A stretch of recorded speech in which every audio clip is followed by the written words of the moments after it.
Hi, Tina Ketchy Stearns, and today I wanted to share a new concept, relatively new concept that maybe you haven't heard of before, and it's called a patient advocate.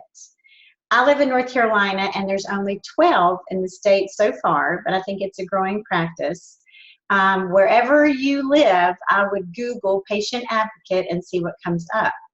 These people are often clinicians of some fashion. Maybe they're nurses, maybe they're not. But their role is to actually help you figure out a care plan for your particular loved one, not only within the home, fall risk and measures you can take to make sure you reduce fall risk, but actually going to the doctor's appointment with you and making sure that the doctor understands what your goals are for the meeting, making sure that you understand what the doctor has said to you. So for those people that are really kind of confused by the whole process or they don't know which way to turn, I would really Google patient advocate and see what is available in your area. So this is very much a one-on-one, this person working with you and your family and your loved one to make a specific plan for your loved one.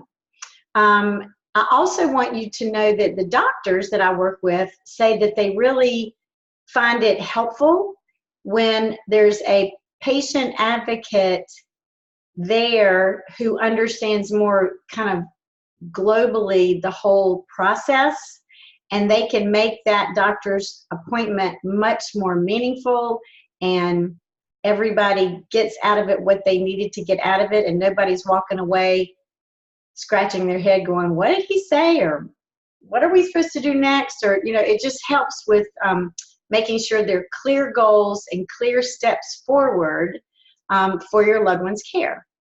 So just think about that, patient advocate. There may not be a whole lot in your area, but I do think it's kind of a growing thing. So I just kind of wanted to share that new concept with you.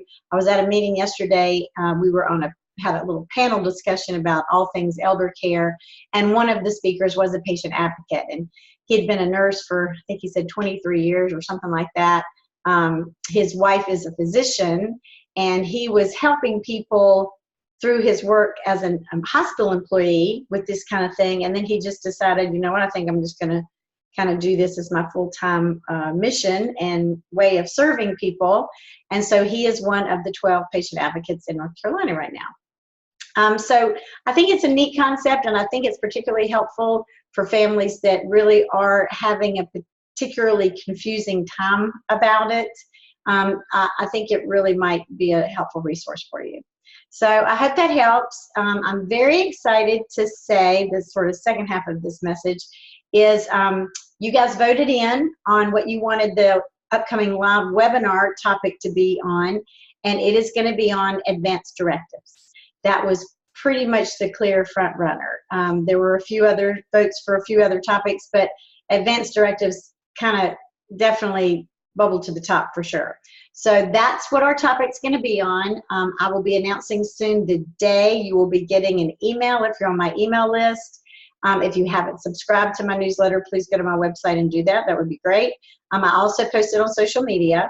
So you'll just get this Zoom link that you will click on, and we will be live, and it will be in the next few weeks. And I want you to be thinking about the questions that you have about advanced care planning, advanced directives, maybe some nuances in your state that you're not really quite clear about.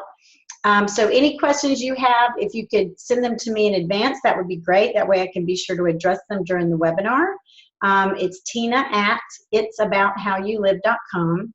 And again, we'll be together live, interacting and answering your questions and talking about all things advanced directive related. So I hope you guys are having a great week, and I will see you next week.